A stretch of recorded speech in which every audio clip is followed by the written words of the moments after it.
Allah adalah kasih dan barang siapa tetap berada dalam kasih, ia tetap berada di dalam Allah dan Allah di dalam dia. 1 Yohanes pasal 4 ayat 16b. Sahabat, jumpa kembali dalam acara Gema Kasih Indonesia bersama saya, Arlianus Larosa, yang akan menjadi pemandu percakapan kita kali ini.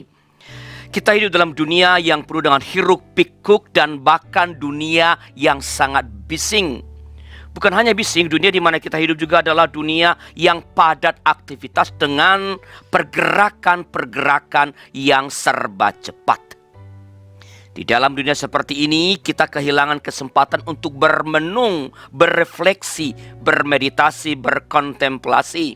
Padahal hal-hal ini sangat kita perlukan, sangat penting dalam rangka menjaga agar kita tidak mudah terseret oleh arus zaman. Pertanyaannya adalah, mungkinkah kita masih bisa berhening di tengah-tengah kebisingan kehidupan kita? Mungkinkah atau masih relevankah memberi waktu untuk berkontemplasi, masuk dalam keheningan di dunia yang serba cepat dan bising ini? Apakah meditasi itu? Apakah kontemplasi itu? Apakah hening itu? Bagaimana ini kita lakukan dalam hidup kita? Nah, pertanyaan inilah yang akan kita jawab dalam episode kali ini yang kami berikan judul Hening. Dan untuk itu telah hadir di studio narasumber kita, Pendeta Lindawati Mismanto. Selamat datang, Bu Linda. Terima kasih, Pak Ar. Ibu Linda adalah pendeta di Jemaat GKI Manyar, Surabaya, dan juga adalah Ketua Umum dari Badan Pekerja Majelis Sinode GKI SW Jawa Timur. Ya. Sekali lagi terima kasih sudah hadir di studio. Sama-sama. Bu Linda, saya mulai dengan pertanyaan yang sangat fundamental untuk topik kita, hening. Apa sih yang dimaksud dengan hening? Apakah beda antara hening dengan sepi nggak sih, Bu? Kesepian kan nggak menyenangkan. Ya. Saya kira ini soal yang hampir sebagian besar kita menghadapinya ya. Kita yang di usia yang dituntut bekerja dengan tanggung jawab, dengan segala macam hal yang harus kita respon dengan cepat, mana mungkin kita sepi. Bangun, buka mata, ambil gadget, sudah banyak macam-macam pesan yang harus direspon. Saya kira Pak Al juga mengalami itu, respon sampai kadang-kadang mungkin lupa jawab, ditelepon lagi. Pengalaman nih ya. Jadi seperti itu. Lalu orang mengatakan, oh nunggu pensiun baru bisa hening. Sepi. Saya menemukan banyak orang-orang yang mengalami usia tidak bekerja atau bahkan sakit yang tidak bisa hening, karena hening itu bukan sesuatu yang ada di kondisi eksternal kita.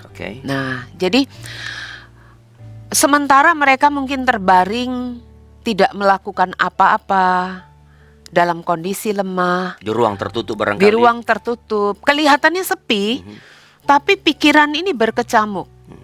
Kembali ke masa lalu, muncul kemarahan, kepahitan, penyesalan, dan macam-macam. Dan saya kira itu bukan hening. Jadi hening itu bukan saya tidak melakukan apa-apa dan rasanya sulit kita lakukan. Artinya sulit buat kita, bahkan orang yang sakit sekalipun, karena itu urusannya di pikiran, di hati. Jadi bukan hanya diam. Hening bukan berarti diam, mengasingkan diri, bukan ya? Bukan. Jadi hening itu adalah satu olah batin. Ya, satu olah batin di mana mungkin di sekitar kita gaduh dan kita tetap harus bekerja, tetapi bagaimana kita tetap mendapatkan kekuatan. Nah, justru dalam hening itulah kita mendapatkan kekuatan untuk merespon segala sesuatu dengan tepat dan baik. Nah, saya ingat, boleh saya kutip nih ya. Mazmur 30 ayat 15 mengatakan, dengan bertobat dan tinggal diam, kamu akan diselamatkan. Dalam tinggal tenang dan percaya terletak kekuatanmu.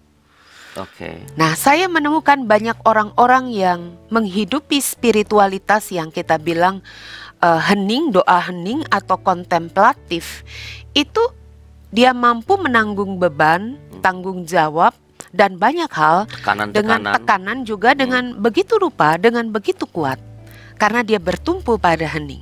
Jadi itu sekali lagi bukan kondisi eksternal. Kita menyepi ke gunung kalau bisa sih seneng ya. Saya senang sekali itu ya. Tapi kita jarang mendapat kesempatan demikian. Ke tempat sunyi kita jarang, dan itu hidup yang rasanya mewah buat kita yang di zaman yang sangat sibuk dan kita berada di kota besar, sama ya, di kota besar. Jadi keheningan sekali lagi bermula dari batin. Nah, itulah sebabnya maka ini yang dihidupi oleh banyak orang yang hidup di zaman yang sangat sibuk ini. Jadi orang super sibuk justru memerlukan keheningan. Betul. Siapapun sebenarnya, siapapun. Gitu ya. Jadi itu ya kan sesuatu yang ada di dalam bagaimana kita mengelola suasana batin kita. Betul. Sehingga apa? Sehingga tenang ya. Betul. Tenang menghadapi, merespon apapun yang ada dari luar, sebesar apapun. Betul. Kira-kira orang akan melihatnya seperti itu. Oke.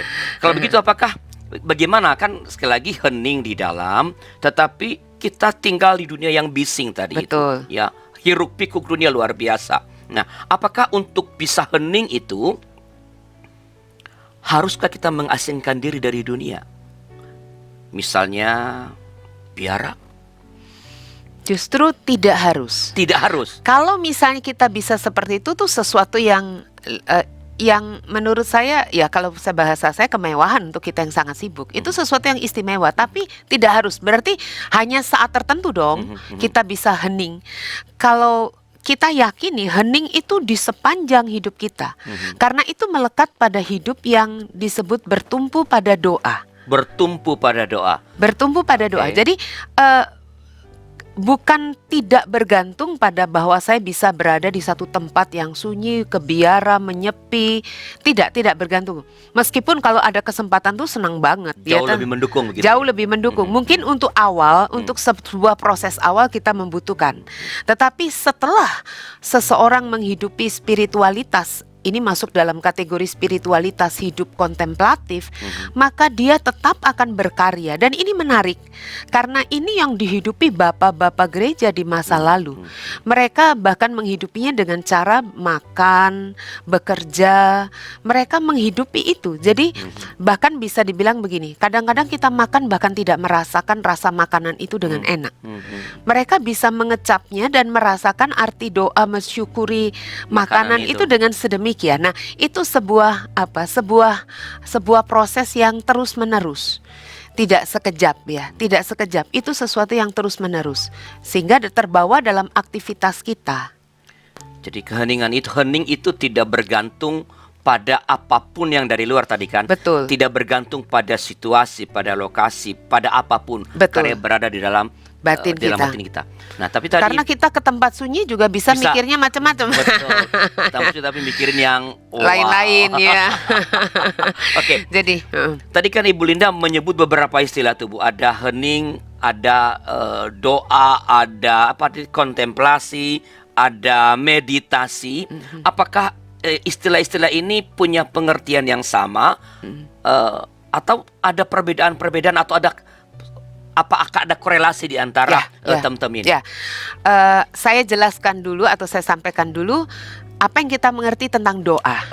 Sebagian besar kita tuh memahami, saya juga dulu berpikir doa itu berbicara kepada Tuhan. Berbicara, saya yang bicara ya. Iya. Tuhan dengerin. Iya nih, Tuhan dengerin nih. Setelah itu amin. Kapan dong Tuhan ngomong? Jadi one way traffic.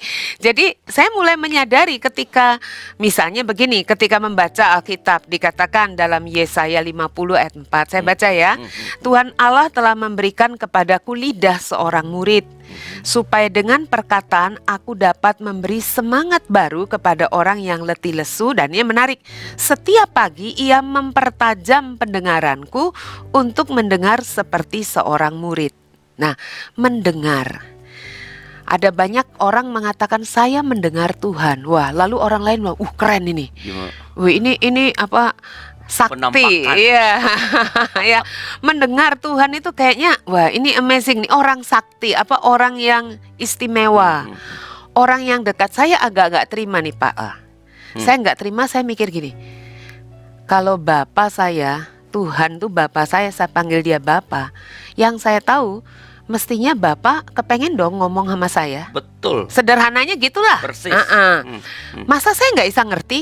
Jangan-jangan dia ngomong saya nggak denger. Lalu sadarlah saya kalau berdoa ngomong doang.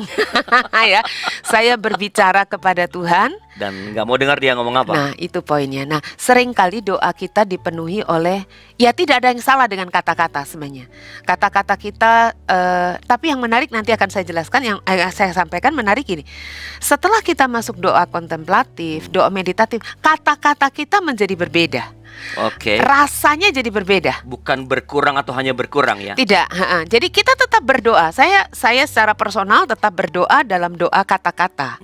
Tetapi kata-kata itu menjadi tidak berasa basa-basi gitu. Bahasa puisi.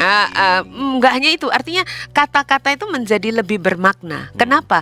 Karena dalam doa yang berikutnya yang kita bilang gini, meditatif ya. Jadi doa yang pertama doa lisan tadi itu ya. Doa dengan kata-kata.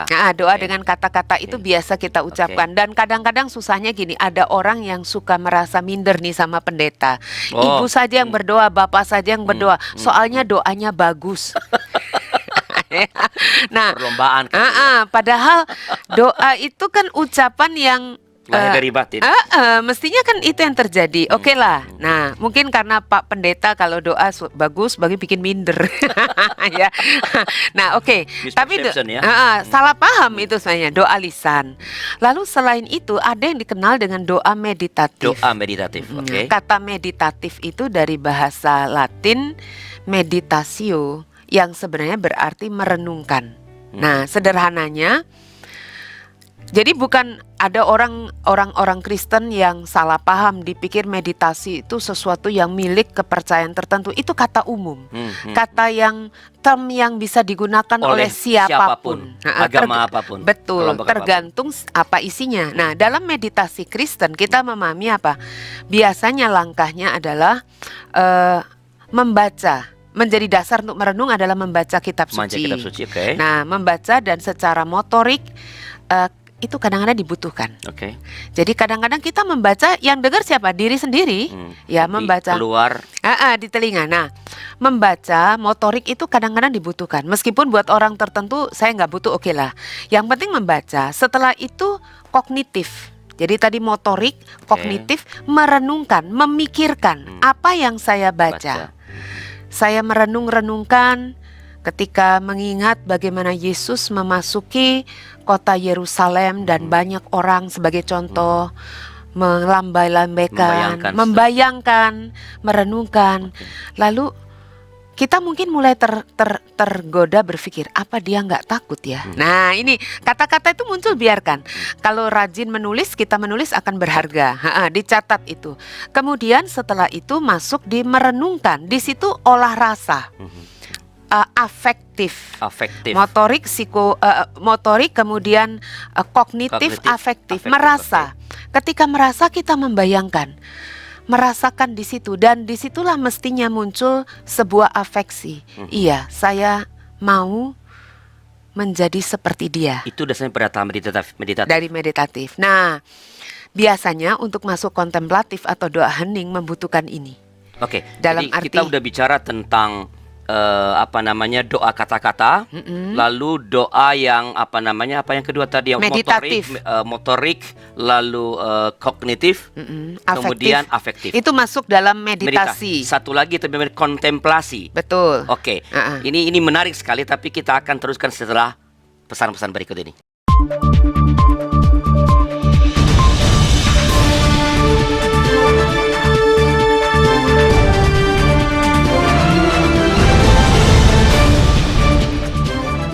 Terima kasih masih tetap bersama kami dalam acara Gema Kasih Indonesia bersama saya Arlian Syarosa dan narasumber kita Pendeta Lindawati Mismanto. Kita lanjutkan ya, Bu. Tadi kita udah bicara tentang sampai pada doa meditatif. Sekarang kita lanjut dengan apa sih maksudnya dengan yang kontemplatif itu? Kata kontemplatif itu atau kontemplasi itu sebenarnya juga diserap dari bahasa Latin. Contemplatio artinya memandang. Memandang, ini menarik ya. Memandang gitu aja. Memandang yang indah-indah. Belum tentu. Jadi memandang. Jadi kata ini juga kata netral yang mungkin di dunia lain juga digunakan, maksudnya di dalam agama atau di dunia sekuler. Sekuler lah. Banyak hal bisa digunakan. Jadi tapi dalam pemahaman kita begini. Jadi mengandaikan begini, meditasi menolong seperti seorang pelukis melukis. Oke, menggoreskan tinta di atas kanvas. Oke. Nah, jadi pada saat dia merenung, pada saat dia tadi motorik, kemudian mengucapkan, kemudian kognitif memikirkan, ya, kemudian afektif merasakan. Nah, pada saat ini titik kemudian untuk memandang hasil lukisan itu. Jadi hanya berdiam. Mengandaikan begini, kalau kita baru kenal dengan seseorang, kita biasanya berbicara hal-hal yang bersifat di permukaan. Apa kabar? Jawabnya pasti baik. Ya, kabarnya masih baik. Ya, nggak pernah nggak baik ya. Baik. Kemudian meskipun nggak baik pun akan ngomong baik kan nggak enak juga ya. Masa nggak baik ya, basa-basi. Nah, kemudian kadang kehabisan kata, panas ya, emang panas ya, macam-macam deh. Nah, tetapi kalau sudah masuk di titik sahabat, kita bisa dengan lebih leluasa mengungkapkan perasaan, isi hati, diskusi, beda pendapat dan sebagainya. Ada lagi yang disebut sudah titik yang lebih dalam. Biasanya ini kita bisa merasakan di hubungan-hubungan pernikahan. Oke. Di mana mungkin ada opa dan oma yang sudah menikah 50 tahun. Mereka tidak banyak berbicara, tapi saling bersama, dan itu sudah cukup.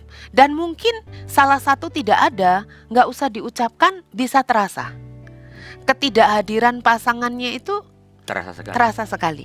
Jadi artinya mereka sudah sampai komunikasi tingkat batin. Oke. Nih Pak Al udah masuk nggak nih? Ya, saya kadang-kadang merasakan itu. Kami tidak berbicara banyak, tetapi sudah sampai. Atau sahabat yang sangat dekat. Tepukan di tangan, tepukan di bahu, pegangan tangan, jabat tangan, itu udah kita rasakan. Itu sesuatu ungkapan, nggak pakai kata-kata. Kadang-kadang dunia kita nih banyak kata-kata. Bahkan doa kita juga berasa kalau kata-katanya tidak indah, berasa tidak layak gitu ya. Padahal kadang-kadang kita perlu dengan Tuhan itu mungkin ada titik di mana kita hanya berdiam. Nah, ketika kita berdiam, kita bisa menjadi lebih peka. Kita bisa menjadi lebih peka. Sebenarnya itu latihannya adalah seperti orang hadir di sini saat ini. Saya bisa ada di tempat ini, tapi pikiran saya bisa di tempat lain. Saya bisa ada di tempat ini, tetapi saya merencanakan banyak hal. Saya bisa menatap Pak Arlianus, tetapi pada saat yang sama saya sedang memikirkan banyak orang yang sedang, setelah ini saya janjian dengan siapa, dia nunggu di mana, apa dan sebagainya. Nah, itu terpecah, itu tidak hadir. Nah, latihannya adalah hadir di sini saat ini. Full. Hanya memandang. Nah, itu akan melatih kita merespon banyak hal dengan tepat. Kan kadang-kadang kan orang bisa berantem nih. Loh, saya nggak ngomong gitu. Karena apa? Kita udah pikirannya udah macam-macam, mempersepsi. Nah, itu kekuatan, itulah kekuatan, kita bilang kekuatan batin untuk memahami. Selain mendengarkan Tuhan, kita menjadi lebih peka, kita bisa mendengarkan suara tanda kutip teman, sahabat yang tak terucap. Saya bisa merasakan kalau kita bilang orang itu empati dengan orang. Nah, karena apa? Dia tidak sibuk dengan dirinya. Dia belajar untuk hadir di sini saat ini untuk sang sahabat. Nah, jadi kontemplasi itu ke situ-situ jadi akhirnya. Jadi sesungguhnya kontemplasi itu awalnya dari doa. Doa verbal. Dari awalnya kita sebut doa lisan. Nah, kemudian setelah itu meditatif. Nah, selanjutnya harus masuk ke doa dalam kontemplasi. Dalam meditatif itu apakah masih ada kata-kata? Masih ada, karena kata-kata. Memikirkan. Ada kata-kata, jadi masih mencoba mendeskripsikan sesuatu. Betul. Bahkan berbicara. Masih mengatakan, membaca tadi ya. Membaca. Di bagian di doa kontemplasi itu tidak ada kata-kata. Betul. Tidak ada gerak. Ada gerak kah?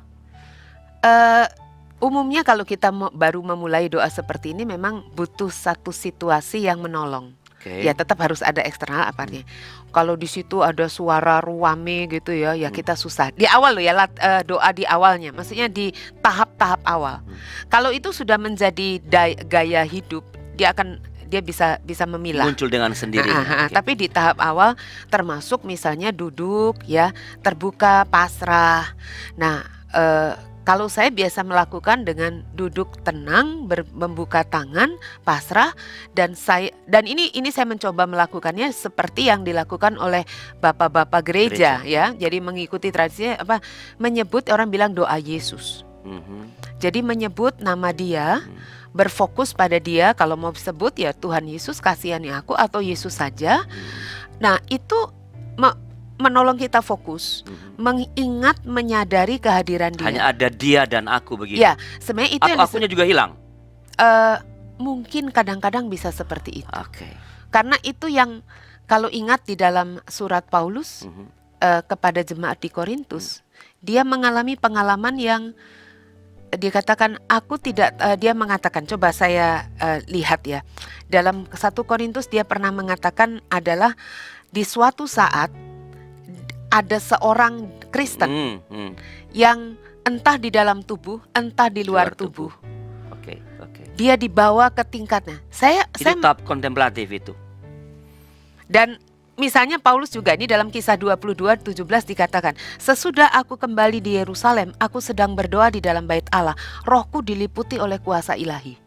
Nah, ini juga, jadi artinya gini, bisa jadi seperti itu. Jadi saya sudah tidak lagi memikirkan diri saya, yang ada adalah sesuatu keindahan, sesuatu pengalaman, sesuatu pengalaman yang susah diucapkan dengan kata-kata, bertemu dengan Tuhan.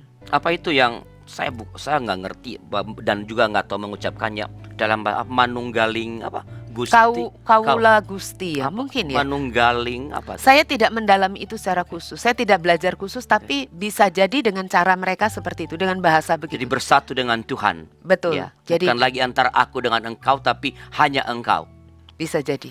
Nah, kalau dalam bahasa kita disebut hidup di hadirat Allah. Hidup di hadirat Allah. Hidup di hadirat Allah. Kalau dalam bahasa Yesus, Tuhan bilang apa? Tinggallah di dalam aku, dan aku di dalam kamu. Di luar aku kamu tak dapat berbuat apa-apa. Nah, ini kan sebenarnya esensi dari manusia yang memang diciptakan menurut gambar Allah. Cuman akhirnya kan ujung-ujungnya kita jalan dengan cara kita sendiri. Nah, lalu giliran kalau kita ada kesulitan kita marah-marah sama Tuhan. Tapi gini Bu, kalau saya datang atau saya ada di sini atau Belinda ke sini lalu diam saja, nggak ngomong apa-apa, nggak baca apa-apa, apa itu pantas disebut doa? Bagaimana? Saya datang di sini nih, saya duduk untuk berdoa dengan Tuhan, tapi diam aja, nggak ngomong apa-apa, nggak membaca apa-apa. Apakah itu bisa disebut doa? Tergantung begini, kalau doa kita sebut sebagai sebuah komunikasi lisan antara saya dengan Tuhan, itu ya bukan doa. Karena lo nggak ngomong apa-apa, tidak berbicara apa-apa. Tetapi kalau doa yang kita pahami adalah bagaimana saya melekat dalam satu komunikasi. Lagi pula komunikasi itu kan tak selalu verbal sebenarnya. Betul. Jadi komunikasi tak verbal, seperti kita saling memandang, ini kan komunikasi. Misalnya saya memandang ke tempat lain kan Pak Arlianus akan merasa tersinggung atau merasa heran. Linda marah kali ini mas saya, kok gesturnya ini. Ini kan sebuah, jadi kita berkomunikasi tetapi tidak melulu dengan verbal. Nah, jadi itu pun doa. Jadi doa tingkat tinggi sebenarnya, karena tanpa kata kita saling mengerti. Betul. Saya mendengar Tuhan dan Tuhan mendengar saya meskipun secara verbal saya tidak mengeluarkan sepatah kata pun. Bisa jadi saya menjadi saya mengalami ya, banyak kawan juga mengalami menjadi lebih peka untuk mendengarkan Tuhan berbicara melalui mulut orang lain. Atau melalui pengalaman dan peristiwa. Jadi kata mendengarkan Tuhan yang tadinya mengusik dulu, kok hebat ya dia mendengarkan Tuhan tuh terasa bahwa emang benar saya bisa karena merasakan kedekatan gitu. Nah, bagaimana melawan ini? Melawan apa? Kalau kita berdoa ya kontemplasi kan diam tadi kan. Ya. Ini gimana kalau baru mulai belajar nih melawan rasa ngantuk nantinya ujungnya ini tidur.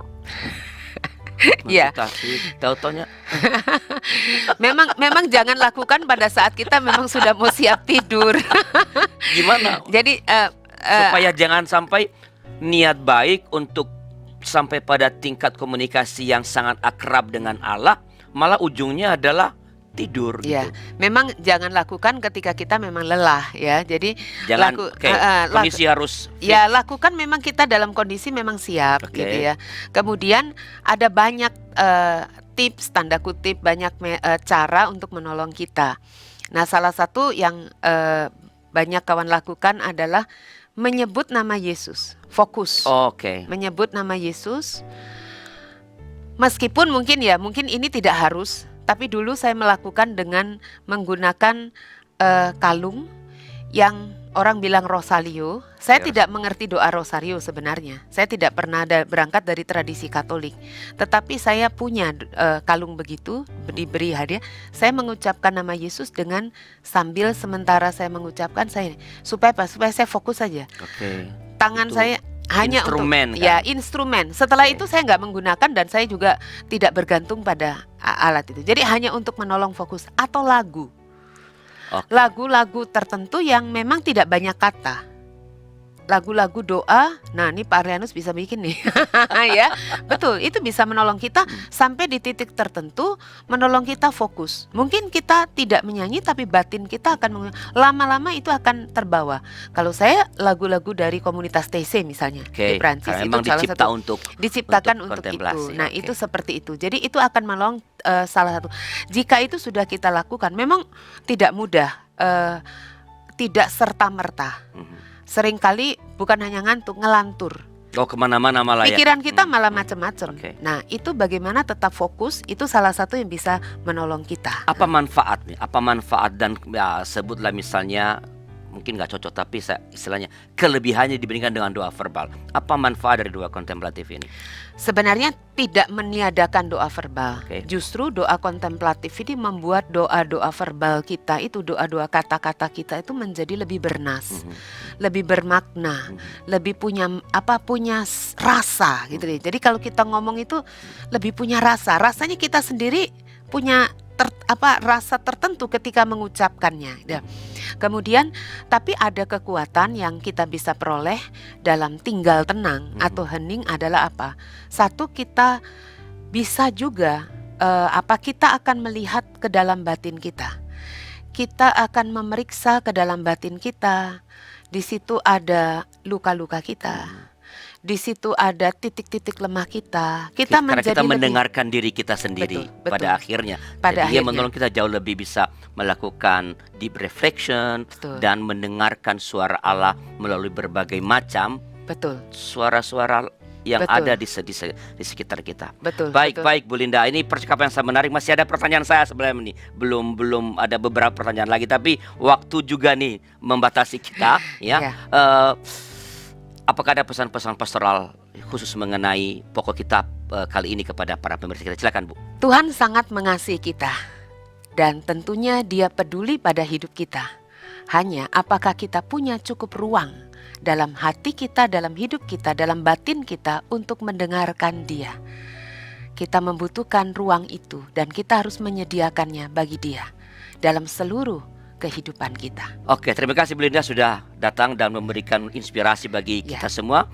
Sahabat GKI, terima kasih telah bersama kami sampai di ujung acara ini. Dan bila ada masukan-masukan mengenai percakapan hari ini, silakan kirim ke nomor yang tersedia di layar Anda. Dan sekali lagi, terima kasih telah bersama-sama dengan kami. Salam GKI, terima kasih Indonesia. Sampai jumpa pada episode yang akan datang.